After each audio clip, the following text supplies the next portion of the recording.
Students, as we all know about Professor Dr. Rita Bhalla ma'am, she is retired chairperson from the Department of Yoga Studies और ma'am ने बहुत सारे योग competition attend किए हैं nationally और internationally. Rita ma'am ने लगभग 100 नेशनल और 100 इंटरनेशनल योग कॉम्पिटिशन्स में पार्ट लिया है। उन्होंने बहुत सारी वर्कशॉप्स और योगा कैंप्स को ऑर्गेनाइज किया है। अप्रॉक्सीमेटली 100 सेमिनार्स और कॉन्फ्रेंसेस में मैम ने अपने lectures as a keynote speaker ma'am ने दिए हैं और मैम ने अपने विशेष जो लेक्चर हैं उनमें rotary club, Punjab police, army, old age care और लायंस क्लब में मैम ने लेक्चर्स दिए हैं। मैम ने फील्ड में बहुत कुछ काम किया है। मैम एक्सपर्ट मेंबर रही हैं ISM की। मैम के बहुत सारे पब्लिकेशंस हैं, near about more than 60 papers ma'am के पब्लिश हुए हैं नेशनल और इंटरनेशनल कॉन्फ्रेंसेस में। और सबसे इम्पॉर्टेंट बात, मैम को बहुत सारे अवार्ड्स एंड ऑनर्स मिले हैं, जिनमें विशेषकर जो है वो योगाचार्य अवार्ड मैम को मिला है, योग श्री मिला है, योगाचारणी मास्टर अवार्ड मिला है और फेलोशिप ऑफ वर्ल्ड सोसाइटी मिला है। मैं मैम अपने डिपार्टमेंट की ओर से, ये आप ही का डिपार्टमेंट है, आप सभी विद्यार्थियों को और आज के लेक्चर के लिए जो इनवाइटेड लेक्चर जो हमारी सीरीज चली है उसके लिए मैं आपको मैम आमंत्रित करती हूँ। Thank you so much ma'am for coming and give us the time. Thank you. यहीं से बोलूँ? हाँ जी, एक कार्यक्रम और रहता है, उसके बाद बोलेंगे। हमारे मध्य में हमारे अग्रज और सही कहूँ तो मैं जिनकी वजह से आज यहाँ खड़ा हूँ, लगभग 25 वर्ष से मतलब एक पुत्र के जैसा, भाई के जैसा स्नेह देके बड़ा किया, पढ़ने लिखने के लिए प्रेरित किया, ऐसे अग्रज हमारे बीच में उपस्थित है। और एक महत् संजोग है कि हम सहोदर न होते हुए भी एक भाई जैसे हैं और यहाँ आने के समय आप बनारस छोड़ के हिमाचल आना नहीं चाहते थे। और संजोग ये था कि कभी भी आपने किसी भी पोस्ट के लिए कभी अप्लाई ही नहीं किया कहीं। बहुत सारी चीजें मैं याद कर रहा था।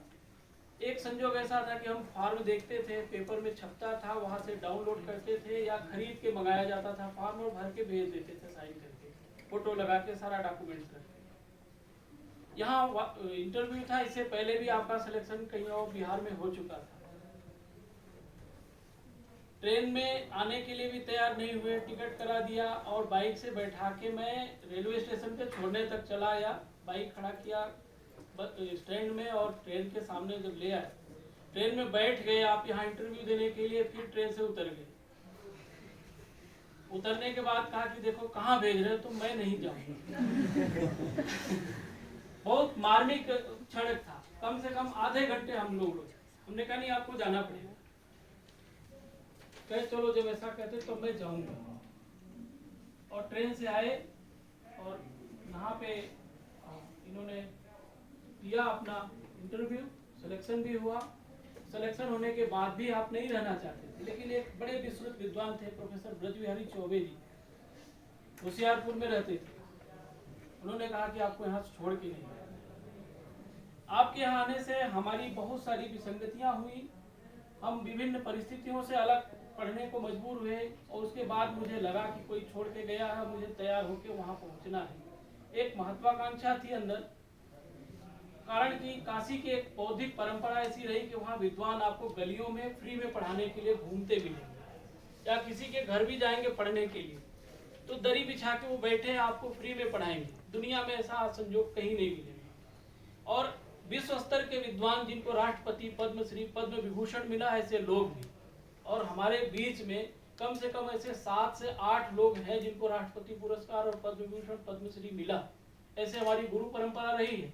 उन गुरु परंपरा में अभी वशिष्ठ नारायण त्रिपाठी जी, इनको तुरंत ही भारत सरकार ने भी पद्मश्री से अलंकृत किया। उन श्रेणियों के विद्वानों के बीच से उठ के मैं जगह जगह जा जा के लोगों के घर शाम को पढ़ा। पढ़ने के बाद मैं मोरारजी देसाई राष्ट्रीय योग संस्थान में अपनी सेवाएं दिया 10 वर्ष। 10 वर्ष की सेवा के काल के बाद यहाँ पे मैंने अप्लाई कर दिया, इंटरव्यू दे के मैं चला गया।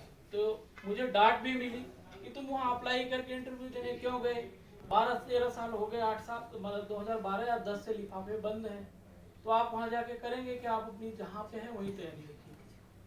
लेकिन ये हमारा अपना भाग्य रहा कि देवभूमि ने हमें बुलाया और हमारे इंटरव्यू देने के महज 3 महीने के अंदर ही हमारे लिफाफे पहले खुल गए और इस विश्वविद्यालय ने हमें इस योग्य समझा और बुलाया। और जब मैंने विभाग को ज्वाइन किया तो हमारे पास विभाग में 12 बच्चे हमारे पास MA सेकेंड सेमेस्टर में थे, सेकेंड ईयर में, और 8 बच्चे फर्स्ट ईयर में थे। तत्कालीन कुलपति ने एक आग्रह किया कि आप पाठक जी ऐसा करिए, विभाग हमारा बहुत पुराना है।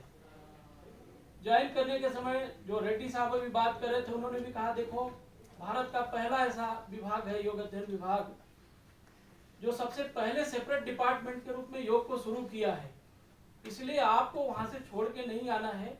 ये मेरा आदेश है कि आप जाके वहां ज्वाइन करो। मैं भी आने को तैयार नहीं था क्योंकि मैं बहुत कुछ अपना दिल्ली में सेटल कर चुका था 10 साल की सेवा काल के दौरान, और मैं जिस पद पे काम कर रहा था यहाँ से 3 गुना अधिक सैलरी ले रहा था।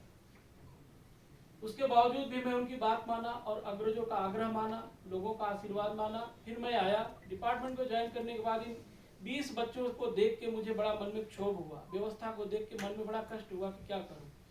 वीसी साहब से मिले, उन्होंने कहा कि आप ऐसा करो, मैं आपको जगह भी दूंगा, आपको सारी व्यवस्था दूंगा। आपका काम यह है कि जब आप चले तो आपके पीछे 20 स्कॉलर चलने चाहिए। अगर ऐसा हुआ तो मैं सारी चीजें दे के जाऊंगा। ये हम तीनों हमारे जो फैकल्टी मेंबर्स हैं, हमारा अपना सहयोग और एक दूसरे के साथ हम लोगों ने मिलकर जो कार्य किया, चाहे छोटा किया चाहे बड़ा किया। आज विभाग में इतने विद्यार्थी को देख के, मैं अभी सुबह काउंट कर रहा था, 193 स्टूडेंट्स है टोटल हमारे पास। इसमें से भारत के जितने भी विश्वविद्यालय हैं सबसे अधिक स्कॉलर हमारे पास हैं। इसका भी हमें बड़ी सौभाग्य है। लगभग 35 मतलब रिसर्च स्टूडेंट किसी डिपार्टमेंट के पास नहीं है। और पूरा का पूरा श्रेय जो है हमारे स्थापित सदस्यों को जाता है, जिन्होंने इस विभाग को बचा के यहाँ तक ले आया, क्योंकि बाकी विश्वविद्यालय अभी विभाग शुरू करने जा रहे हैं। और इतनी बड़ी लंबी यात्रा के बाद विभाग को हरा भरा देख के हमें लगता है कि हमारे बीच में आदरणीय अनीता भल्ला मैडम बैठी है। वो बार बार कहती कि देखो हम विभाग से बिल्कुल अलग नहीं, विश्वविद्यालय हमें पेंशन देता है, विश्वविद्यालय हमारा है और विभाग हमारा है, हम हैं विभाग। इतना बड़ा सौभाग्य देश के किसी विश्वविद्यालय को नहीं मिलता। तो ऐसे लोग हमारे बीच में है। बहुत लंबा इतिहास है, इतिहास को आपके समक्ष नहीं कहा जा सकता, और कोशिश ये करेंगे हम कि सारा कुछ आप अगर विभाग की साइट पे जाएंगे तो बहुत कुछ मिलेगा। और अभी हमें खड़ा होने के लिए बहुत कुछ चाहिए। देखो व्यवस्था से चाहे कम हो चाहे ज्यादा हो, कोई विभाग जीवित नहीं होता। सारा विभाग जीवित होता है छात्रों और अध्यापकों से, अध्ययन और अध्यापन की परंपरा से। तो ऐसे 2 विद्वान हमारे बीच में हैं जिनको हम सुनेंगे, और मैं आग्रह करूंगा अपने विभाग के डॉक्टर विशंबर सिंह रंजन जी से कि आदरणीय कृष्णभवन पांडे जी का आप पुष्पगुच्छ देके अभिनंदन करें, स्वागत करें।